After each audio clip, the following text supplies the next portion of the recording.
네, 자, 무술년 새해 들어 나타나는 변화 가운데 가장 주목할 만한 것이 바로 선진국을 중심으로 국채금리가 빠르게 올라가고 있다는 것입니다. 자, 이렇게 국채금리가 올라가면은요, 우리 돈으로 무려 18경원에 해당하는 세계 빚의 원리금 상환 부담이 높아질 수밖에 없는데요. 그 어느 나라보다 가계부채가 많은 우리나라로서는 큰 부담이 아닐 수가 없습니다. 자, 오늘은 이 문제에 대해서 이야기를 나눠보도록 하겠습니다. 한국경제신문의 한상준 논설위원 나오셨습니다. 안녕하세요. 네, 안녕하십니까. 네, 반갑습니다. 자, 올 들어 선진국의 국채금리가 빠르게 올라가고 있습니다. 그 상황부터 전해주시죠. 네, 요즘은 그 이슈들이 상당히 많은 것 같아요. 네, 그렇습니다. 지난 그 주말에는 오늘 랭킹 뉴스에서 봤습니다는 전부 1위가 전부 트럼프 관련된 얘기. 네. 좀 사실 세계 이렇게 중심 대통령으로선 입에 담을 수 없는 이런 아까 우리 랭킹 뉴스 캐스터께서는 상당히 한국어로 굉장히 좀 이렇게 순화시켜서 번역을 했습니다는 네. 사실 그 원어 자체가 굉장히 좀 안 좋은 용어거든요. 그렇죠. 그래서 굉장히 파장이 많고 또 한 가지는 이제 비트코인을 비롯한 가상화폐 문제가 전 세계 문제가 된 것 같아요. 네. 이번 주에는 18일 금통위가 있고 그 다음에 같은 날 중국에 지금 요즘 그 중국 경제 한국경제 TV에서도 한번 짚어봤습니다는 중국 경제와 투자 가치 매력이 굉장히 증가하고 있죠. 그래서 작년에 그 성장률이 어떻게 될 것이냐, 6.7%냐, 6.9%냐 하는 이런 측면에서 우리 투자 입장에서 관심이 되는 이러한 그 중국 경제 성장이 발표되고요. 그 다음에 코스닥의 그 육성 대책 관련해서 일부 증권사의 많은 사람들이 코스닥 육성 대책이 단기 효과를 그칠 것이다 하는 내용을 네. 무슨 얘기냐, 이들 방송을 통해서 세계 그런 분에 대해서 어떻게 회원사의 애널리스트라는 사람이 그렇게 얘기할 수가 있느냐 하는 이런 쪽으로 해서 방송에서 굉장히 큰 효과가 있을 것이다 하는. 근데 지금 코스닥 시장이 굉장히 빨리 올라가고 있죠. 네, 그렇죠. 그래서 정부 입장에서도 역시 중소기업 육성 대책, 스타트업 입장, 고용 창출, 그다음 혁신 성장 이런 게해서 후속 대책이 이번 주에 발표할 거로 이렇게 보여. 네. 이런 내용들이 다 관심이 될 거로 이렇게 보이는데요. 아무래도 18일 금통위를 앞두고 있는 상태에서 우리 가계부채가 상당히 늘어나는 상태에서는 이 선진국 국채금리가 올 들어서 이상적으로 올라가는 현상 이런 것이 최대 관심이지 않냐 생각합니다. 아시겠습니다는 선진국의 국채금리는 작년 9월부터 하나의 전환점이 됐거든요. 그동안은 미국의 금리 인상에도 불구하고 국채금리는 그린스폰스커 현상 때문에 낮아졌습니다는. 그래서 저금리 추세가 이어졌습니다는 작년 9월부터 이것이 상승구매로 전환돼서 올해 들어서는 그 상승폭이 상당히 빨라지고 있습니다. 여기 이제 자막을 통해서 한번 보겠습니다. 미국 같은 경우는 작년 9월 달에 2.05%인데요. 네. 작년 말에 2.41에서 우리 불과 지금 한 2주 정도 거래일 기준으로는 한 10일 조금 넘은 상태에서 2.5%에서 약 14bp 정도가 올라갔죠. 굉장히 빠른 네, 급등세다리 그렇습니다. 볼때습니다. 독일 같은 경우에도 미국과 같은 추세이고 그다음 일본 보겠습니다. 일본이 작년에 9월 달에 국채 10년 만기 국채 금리가 마이너스 0.01% 마이너스 국면이었거든요. 이것이 올해 들어서는 0.08%에서 마이너스 금리를 탈피해가지고 0.18% 상승세가 상당히 빠르고 있다 이렇게 볼 때 있습니다. 거래일 기준으로 올해 들어서 한 10일 정도 되는데요. 작년 말에 0.05%에서 0.18% 되는 것은 수치 자체가 그렇게 크게 올라가지 않았다고 생각합니다. 이걸 네. 상승률로 한번 계산해 보시기 바랍니다. 예. 상승률을 계산하면 굉장히 급등해서 세계 부채뿐만 아니라 한계 가계 부채 이런 것이 어떻게 이렇게 원리금 상환 부담에 작용할 것이냐 하는 것이 사실 많은 사람들이 지금 비트코인, 코스닥 얘기를 하고 있습니다는 사실 우리 국민들 입장에서는 이게 더 관심사가 되지 않겠냐 하는 생각이 듭니다. 네, 그렇군요. 자, 연초 들어서 선진국의 국채금리가 빠르게 올라가고 있는데요. 특별한 요인이라도 있습니까? 결국 경제가 당초 예상보다 좀 빨리 회복되고 있다. 그렇군요. 그리고 주가라든가 부동산도 굉장히 좋다. 그러다 보니까 선진국들이 금리 완화해서 긴축을 좀 당초 예상보다 빨리 가져가고 있기 때문에 이걸 반영하는 국채 금리들이 빨리 올라가고 있다고 보겠습니다. 그런 각도에서 몇 가지 연초 들어서 나타났던 새로운 사실들이 있죠. 보면 초금리 완화의 상징이었던 BOJ, 이 울트라 금리 완화 정책이라 하는데요. 네. 사실 금리 완화에 있어서 보면은 미국이 2014년 10월부터 양적 완화 정책을 종료한 상태에서 보면 전 세계 금리 완화에서는 상징격에 해당하는 BOJ, Bank of Japan, 일본의 은행에 어떤 입장을 취하느냐가 굉장히 중요하고 시장에 미치는 영향이 큰데요. 일본은행에서 지난주에 굉장히 화제가 됐던 내용 또 충격이 됐던 내용들이 테이퍼링을 추진하겠다 하는 네. 얘기죠. 그동안 돈을 계속해서 공급하겠는데 스톡 꼭지를 잡겠다. 구성기를 잡겠다. 해서 이것이 일본뿐만 아니라 전 세계 국제 시장에 많은 영향을 미쳤고 외환 시장에도 영향을 미쳤죠. 달러 인덱스 같은 경우는 지금 90레벨까지 떨어졌던 배경에서 이 문제도 굉장히 크게 작용하고 있다 이렇게 보이겠습니다. 그리고 ECB도 지금 새해 들어서는 작년 4월부터 800억 유로에서 600억 유로 축소된 데 의해서 올해 300억 유로로 축소되는데요. 이것마저도 종결시키겠다. 네. 그러면 이제 그동안은 테이퍼링 추진해서 공급하는 물량을 줄였던 것을 소극적인 출구 전략을 하는데요. 앞으로는 뭐냐 금리를 올리겠다는 적극적인 출구 전략으로 추진하겠다 하는 이런 상태로 이렇게 시장에서 비쳤던죠. 이것도 또한 국제 시장이라든가 외환 시장에 많은 영향을 미쳤다 이렇게 보여졌습니다. 네. 그리고 진위 여부에 따라서 중국이 미국에 맞대응해서 국제 매입을 중단하겠다 하는 우려. 이것이 이제 중국에서는 정부 고위 관료들이 공식적으로 이것을 부인했습니다는 여러 가지 정황상으로 보면 미국과 중국 간의 갈등이 심하다 보니까 결과적으로는 중국이 미국의 여러 가지 수익 규제 압력에 대해서 맞대응할 수 있는 것이 중국이 미국의 국채를 최대의 소유하는 상태거든요. 팔아버리면 어떻게 될 것이냐 하는 문제. 이런 문제거든요.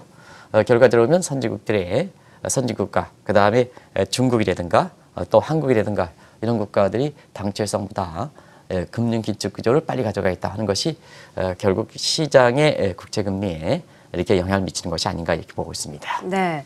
자, 최근처럼 국채 금리가 오른다는 것은 국채 가격이 떨어진다는 의미인데 혹시 플래시 크래시 현상은 좀 일어날 가능성 어떻게 보십니까? 연초 들어서 네. 국채금리가 굉장히 빨리 올라가기 때문에 네. 지금 이경원 앵커께서 지적하신 또 우리가 이 방송을 통해서 이경원 앵커가 방송을 진행한 이유도 비트코인 문제라든가 이런 것들 플래시 크래시 문제 이런 것을 좀 검토해왔지 않습니까? 네, 그렇습니다. 그런 과정에서 그 국채금리 급등에 따른 국채 가격이 급락하는 이런 그 우려가 지금 다시 한번 고개를 들고 있는데요. 뭐 아시겠습니다는 플래시 크래시 현상에 대해서는 잘 아실 거로 이렇게 보입니다. 그래서 이건 자막을 통해서 제가 한번 비춰드리고요. 이것이 지금 일반 투자자 입장에서 어떤 입장을 갖냐 하는 것을 말씀드릴게요. 지난 10년간은 안정자산, 위기 극복 과정에서 안정자산, flight quality를 선호하다 보니까 결국 미국의 국채, 그다음에 유럽의 국채, 일본의 국채, 선진 국채를 선호했었죠. 근데 이제 이거는 이런 얘기를 많이 합니다. 작년부터 우리가 미국을 비롯해서 선진 국채 금리가 올라가다 보니까 국채 가격이 떨어집니다. 지난 10년 동안 많이 갖고 있는 선진 국채를 좀 정리해 주십사. 모두가 아리까리 할 때가 정리하기가 굉장히 좋은 겁니다. 올해 들어서 다 국채 금리가 올라가면 이때는 정리하기가 좀 상당히 어렵습니다. 그래서 작년부터 계속해서 이 국채 금리가 올라갈 것이냐 말 것이냐 하는 아리까리 할 때 좀 정리해 주십사 하는 말씀을 드렸었는데요. 네. 이 아리까리 하다는 표현이 좀 재밌죠? 네, 그렇습니다.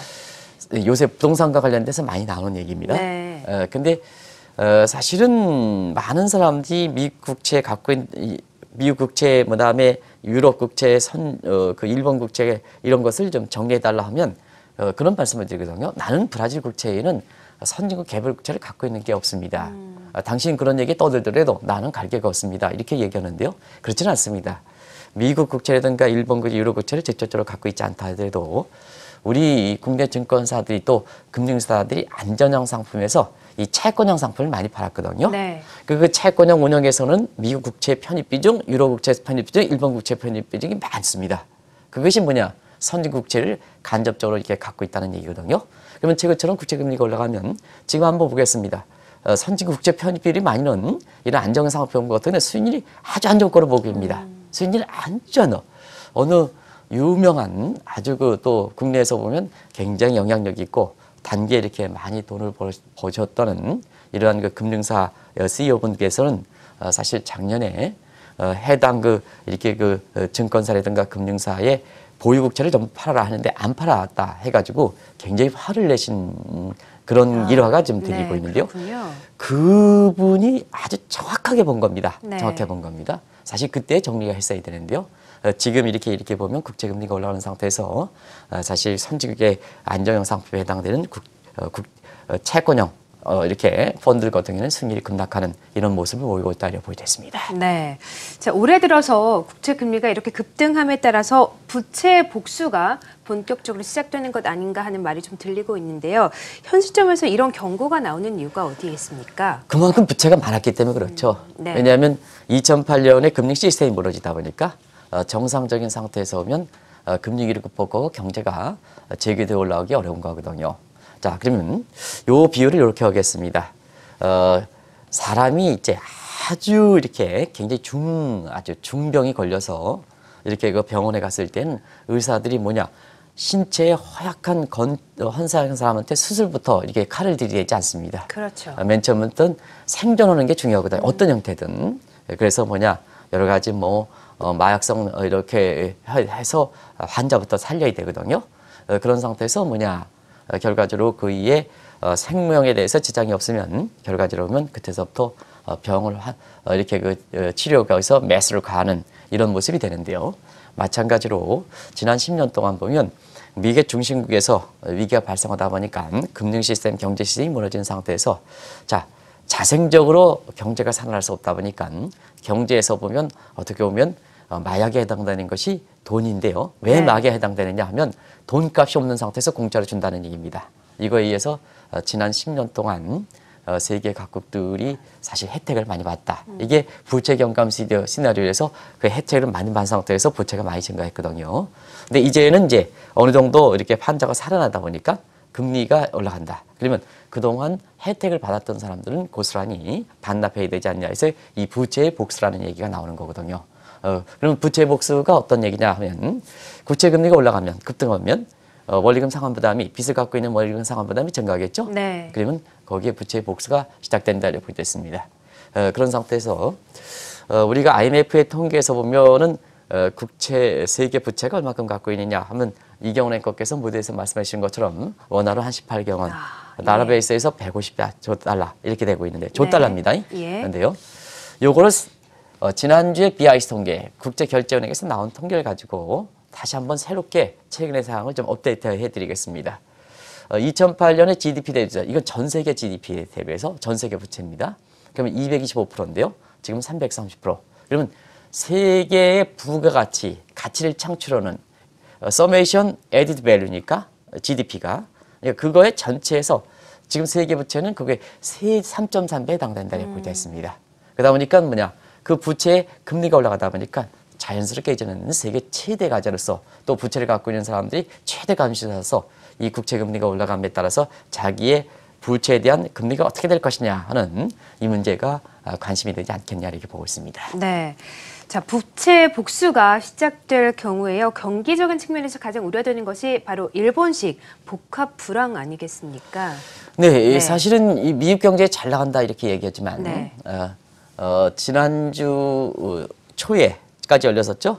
미국 경제학회에서 많은 사람들의 얘기를 보면 금리 인상 속도에 대해서 올해 3차례냐 2차례냐 4차례 갈지해서 굉장히 논란이 많이 됐었거든요. 근데 금리 인상을 빨리 가져가지 말아야 된다 하는 입장에서 보면 네. 지금 미국 경제가 성장률이 3% 간다 이렇게 하지만 사실 여기에 있는 것처럼 그동안 이 웰스펙트 부의 효과에 의해서 경제 성장을 이끌어온 측면이기 때문에 이때 뭐냐면 금리가 이렇게 올라갈 경우에는 결과적으로 보면 엔타이 웰스펙트 역자선 효과가 돼서 미국 경제가 붕괴되지 않느냐 하는 상태에서 금리를 빨리 올라가면 안 된다. 여기 이제 마지막 자막에 나오고 있습니다. IMF도 국제 억제를 위해서 금리를 빨리 올라가면 안 된다. 가능한 자제해야 된다 하는 이런 기조와 마찬가지다 이렇게 보겠습니다. 네. 그래서 레이 서머스 같은 이런 미국 하버드 교수 같은 경우에는 사실 미국 경제 성장이 3% 가고 다우지수가 25,000 선을 넘어서 26,000까지 가는 선입니다는 이게 얼만큼 펀더멘탈 측면에서 장기적인 지속 가능성에서 기업의 설비 투자 늘어나고 여기에 따라서 건전하게 이렇게 미국 경제 성장을 제고시켰느냐 하는 측면에서는 상당히 문제가 있다는 얘기거든요. 그럼 한번 보겠습니다. 문제가 있다는 것은 저금리 혜택을 많이 받았다. 자, 버냉키라든가 제니앨런이 저금리에서 마약을 줬기 때문에 이 혜택을 많이 받았다. 그러면 부채가 많다. 그러면 결과적으로 보면 테이퍼링, 앞으로 이제 경제가 회복됨에 따라서 테이퍼링 될 때는 테이퍼링 악순환 거리, 비셔스 사이클이 형성된다는 얘기입니다. 네. 그 비셔스 사이클이 뭐냐면 테이퍼링 되면 자산 가격이 하락하겠죠. 국채금리 급등에 따라서. 그러면 엔타이 버스펙트 역자석 효과가 나타난다는 얘기입니다. 이것이 사실 세계경제 입장에서는 지금 다 좋다 얘기하지만 최근에 국제결제은행 가장 국제금융기관에서도 이렇게 중립성을 유지하고 이러한 그 감독이라든가 이런 데 입장에서 가장 공정하고 그다음 규제 문제라든가 이런 측면에서는 굉장히 공정성 있고 효과 있는 이러한 그 정책을 권고했다 해서 굉장히 정평 있는 게 국제결제은행인데요. 국제결제은행이 뭐냐? 지금 세계 경제가 좋다, 증시가 좋다, 다도 낙관론에 휩싸이고 있습니다는 다모크레스 칼이다 해서 사실 이 쇼드 오브 다모크레스 해서 유명한 소위 테일리스크 제적할 때 이 얘기가 많이 나오거든요. 결과적으로 보면 시청자분께서 지금 증시가 좋고 경제가 좋다 하지만 이런 위험성이 있는 요인도 많이 됐다 해서 많은 그 국내 증권사들이 올해 상반기는 좋고 하반기는 안 좋을 것이다. 그래서 네. 상고 하저를 얘기하고 있습니다는 그 배경 중에 하나가 이러한 그 다모디어스 칼 같은 잠재 위험 이런 것이 사실 그 도사리고 있기 때문에 그런 것이 아닌가 생각합니다. 네. 시청자 여러분, 이게 다모디어스 칼 같은 경우에는요, 사실 이 칼을 딱 들이대면 굉장히 쉽게 모든 것을 이렇게 잘 절을 수 있는 아주 날카로운 칼이라는 얘기입니다. 예. 그런 게 지금 국제금리 급등 속에 세계 부채가 얼마큼 많으냐 하는 그런 위험성을 경고하는 아주 극단적인 표현이다 이렇게 보이다 있습니다. 네.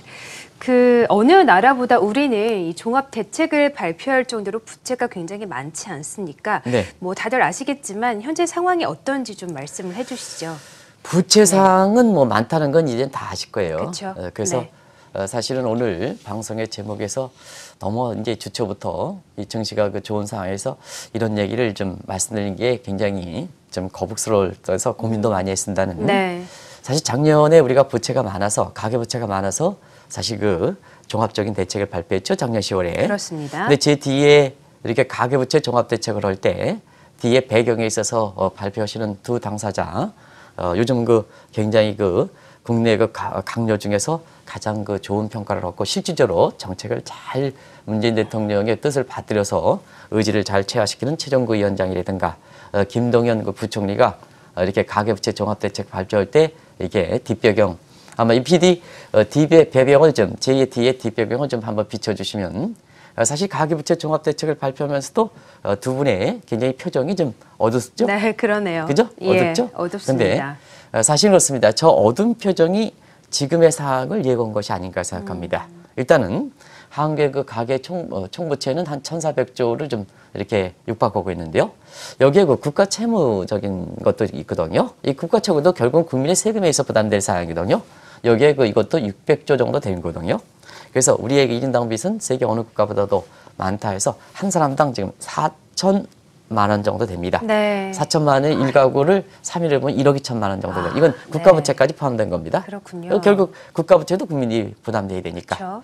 자, 그래서 우리는 국가부채 부담보다도 가계부채가 더 문제가 되다 보니까 자, 작년 10월에 부랴부랴 이게 문재인 정부의 핵심 이렇게 강요들이 또 당신의 그 뜻을 가장 잘 받드는 이런 그 최종구 위원장이라든가 그 다음에 그 김동연 부총리가 종합적인 대책을 발표해서 정부의 가계부채 종합적인 의지를 탁 펴서 이렇게 비췄습니다는 실제로 그 이후에 가계부채가 잡히느냐 하는 측에서 보면 일단 다른 국가에 비해서 그동안 가계부채 증가 속도가 상당히 빨랐기 때문에 이게 종합대책이 발표되더라도 너무 빠른 증가율이 쉽게 꺾이기는 어렵거든요. 네. 그래서 절대 규모가 늘어나고 있다는 그렇군요. 측면이 있었습니다. 네. 그래서 지금도 가계부채가 절대 규모가 늘어나는 이런 상황이 되기 때문에 아마 종합대책이 발표했던 두 훌륭한 그 경제 강령들이 이 표정에서 앞으로 그 대책을 발표하더라도 쉽게 잡히지 않을 것이다 하는 그렇군요. 그런 것을 미리 시그널을 비춰주신 것이 아닌가 하는 생각이 드는데요. 그런 모습들이 지금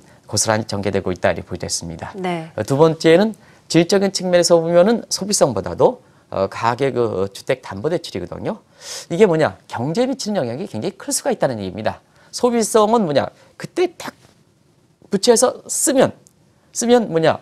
위험성 있는 수준이 높아지기 전에는 쓰면 사실상 소비가 증가하고 미국 GDP에서 70% 기여력에서 경제 성장이 기여하는 측면이 있거든요. 네. 근데 주택 담보 대출은 자, 끌어올리면 사실 있으신 분들 같은 경우는 지금처럼 있으신 분들이 우리의 담보를 이용해서 주택 가격 끌어올리면 올리더라도 소비 증가하는 효과가 당신들은 이미 많은 소득을 갖고 있기 때문에 경제 성장률을 그렇게 끌어올리지 못한다는 의미입니다.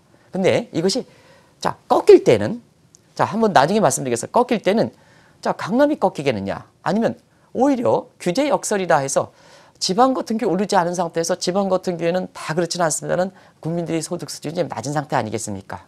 그래서 아파트 한 채만 가지고 이렇게 사는 사람들 굉장히 그 위아래 삼고 사는 사람이 많은데요. 자, 강남 집값 규제하겠다 하는데요. 거기 잡히는 게 아니라 이 지방이라든가 이런 게 잡히거든요. 그럼 뭐냐? 꺾일 때는 경제 성장률이 지금 3%보다 더 떨어질 가능성이 있다는 얘기거든요. 이게 한국의 부채 문제다 이렇게 볼 때 있습니다. 이런 것이 세밀하게 좀 점검돼서 추가적인 가계부채 종합대책에 이런 걸 반영해야 되는데요. 그 문제는 마지막 질문에 한번 제가 말씀드리도록 하겠습니다. 네, 알겠습니다. 자, 우리처럼 가계부채가 많은 상황에서 금리가 또 올라가게 된다면 경제에 미치는 영향이 상당히 크지 않습니까? 네, 그렇습니다. 지금 좀 간결하게 좀 말씀드렸습니다는 네. 우리 이게 가계부채는 그런 특성을 갖고 있거든요. 증가 속도가 빠르다. 그다음에 미국이라든가 이게 부채화되도 우리는 주택담보대출의 속성을 갖고 있다. 네. 그렇기 때문에 규제 역설 들어가서 사실상 그 주택담보대출 축소시켜서 집값을 오르면 오히려 뭐냐 지금 집값이 안 올라갔던 지방이라든가 이런 소외계층들 이런 쪽이 위안을 삼고 있는 부분이 더 떨어진다 하는 것 때문에 경제에 미치는 영향이 클 수밖에 없다는 얘기거든요. 그런 과정에서 보면 자 우리의 주택담보대출은 정책당국에서 작년 11월 말에 마지막 금통에서 올리긴 했습니다는 정책금리 올리긴 했습니다는 이미 시중은행의 이기주의가 겹쳐서 보니까 아이고 정책당국에서 금리를 올려 그게 뭐냐 내 예대인 바집을 더 확대시키겠다 하기 위해서 벌써 주택담보대출 금리가 5%에 진입한 상태거든요. 시청자 한번 보겠습니다. 뭐 시청자 여러분 기준금리 한다는 우리 정책금리가 1.25%에서 사실 1.5% 올리긴 했습니다는 정책금리가 1%입니다. 근데 지금 주택담보대출은 5%입니다. 그러면 정책금리와 주택담보대출의 격차가 4%포인트 이상 된다는 겁니다. 네, 그렇죠. 이건 사실상 금리체계에서 있을 수가 없는 현상입니다. 시중은행이 뭐냐? 자, 주택담보대출을 많이 해서 고객들한테 하고 이렇게 주택담보대출에 의해서 돈이 많이 벌고 최근처럼 이렇게 좀 국민들이 이렇게 가계부채 문제가 돼서 문재인 대통령에서 이걸 줄이겠다면 공색 차원에서 시중은행들도 같이 동참해 줘야 되는데요. 우리 거꾸로 주택담보대출은 정책당국에서 금리를 올렸어 그러면 더 올려 이런 모습이 되는 거거든요. 이게 기승이 부리기 때문에 주택담보대출이 그렇게 하면 금리를 올라간다. 또 5대 시중은행자는 이렇게 주택담보대출을 많이 밀어놓고 집값은 15% 폭락한다. 이렇게 하면 이거 금융당국에서는 그런 것을 규제해야 됩니다. 왜 그러냐면 그런 것을 규제하지 않을 때는 한국 경제 성장률이 지금 3%대가 안 되더라도 많은 문제가 있죠. 네. 예, 반도체 쏠림 현상에서 자 우리가 모두가 이렇게 하는 게 아니고 반도체 쏠림 현상에서 고소득층이라든가 이런데 사실 성과가 배분될 수 있는 네. 그리고 우리 주식시장도 이 반도체에서 대기업 위주로 올라가다 보니까 밑에 사람들은 라이언 투자들은 그렇게 성과를 못 이루는 상태거든요. 네. 쏠림 현상이 되는 상태에서 자 국민들 입장에선 가계부채 종합대책, 가계부채 대출에 대해서는 국민의 밑에 사람들이 또 중소기업들이 소득에서 차지하는 또 이윤에서 차지하는 비율이 월등히 높은 상태거든요. 그런 상태에서 주택담보대출을 밀어냈던 이러한 시중은행자들이 공세적 차원에서 우리가 전체적으로 지금처럼 국민들이 동반해서 살아가자 하는 이런 걸 외면하고 이기주의가 기승을 부릴 때는 한번 보시기 바랍니다. 우리 대출금리가 0.25% 올라갈 때는 이자가 2조 3천억. 이거 중하위 계층에 많이 이렇게 물론 절대 규모는 있는 사람들이 많이 갔지만 소득에 차지하는 이자 비중은 밑에 사람들이 크다는 얘기입니다. 네. 얼마나 지금 아무리 성장률이 3%가 안되더라도 소득의 양극화, 계층의 양극화, 또 거기에 따라서 사회 불안, 강화문에 지난 주말에 한번 보시기 바랍니다. 강화문에 여전히 못 살겠다 하고 나가는 사람들 이 문제를 좀 해결해 줍시다 하는 그 중에서도 캐치프레이즈 중에 주택담보대출을 올리지 못하도록 이런 쪽에 캐치프레이즈가 나오는 이런 모습이 되는 거거든요. 그게 한국 경제의 가계부채 문제다 이렇게 보시면 되겠습니다. 네. 자, 현 정부도 대책을 발표하긴 했습니다만 경기 영향 등을 감안했을 때 이제 부채 연착륙 방안이 좀 더 나와야 되지 않을까요? 어떻게 보십니까? 네, 이경련 께서 네. 지적하신 연착륙 문제가 아마 시청자분께도 크게 들리셨을 겁니다. 그만큼 절실하다고 보셨습니다. 그런 측면에서 작년에 여러 가지 이유로 인해서 0.25%포인트 금통에서 올리긴 했습니다는 네. 이달 18일에 올해 첫 금통회에서 아마 금리는 동결하겠죠. 사실 그렇습니다. 그때 당시에도 금리를 올릴 필요가 있겠느냐 하는 차원에서 한국경제TV를 통해서는 금리를 좀 올리실 필요가 없다. 또 유명한 그 손성원 교수가 제가 같이 이렇게 인터뷰할 때도 손성원 교수도 미국과의 금리차를 역전 현상이 되더라도 자금 이탈 문제는 그렇게 큰 문제는 아니다. 네. 그러면 한국 경제가 지금 금리를 올릴 만큼 자 경기 좋으냐? 경기 좋지 않다. 이 경제 성장률 영상 3%였지만 최강경제는 안 좋다. 그다음에 뭐 물가가 올라가서 경기가 과열이냐? 그건 아니다. 그런 측면에서 보면 앞서 말씀같이 중하위 계층의 주택담보대출에서 금리가 인상하면 결과적으로 보면 거기에 따라서 소득이 줄어들고 소비가 줄어들고 경제 엔타이브 아스펙트에서 경제 성장률을 떨어뜨리는 또 3% 어렵게 갔지만 이걸 떨어뜨릴 수 있는 요인이 있기 때문에 금리를 올리는 것은 바람직스럽지 않다는 얘기를 사실 금통위 직전에 말씀드린 적이 있습니다는 네. 그런 그 금통위원들이 나름대로 여러 가지 생각해서 뭐 훌륭하신 분들이니까 네. 올렸는데요. 이번만큼은 좀 올리지 마십사. 그리고 예. 앞으로도 좀 올해 들어서도 굉장히 신중히 기할 필요가 있다는 그렇군요. 것을 가계부채 문제에서 가닥이 잡히면 그때 금리를 올리더라도 사실 뭐냐 다른 요인에서 무슨 미국과 금리차 역전 현상에 따라서 사실상 뭐냐 한국의 자금 이탈에 따라서 이걸 방지하기 위해서 금리를 올린다 하면 금통위원들한테 분명히 이렇게 말씀드리겠습니다. 지금 금리 차이에서 자금에 흐르는 캐리 자금은 영향이 적습니다. 오히려 텍스 법인세의 차이에서 자금 움직이는 소위 텍스 캐리 자금이 더 큰 영향을 미친다. 그래서 작년 11월 말에 금리차가 미국과 역전 현상이 돼서 한국의 자금 이탈이 돼서 사실 금리를 이렇게 올리는 이런 그 운은 좀 범하지 마십사 하는 것을 꼭 좀 말씀드리겠습니다.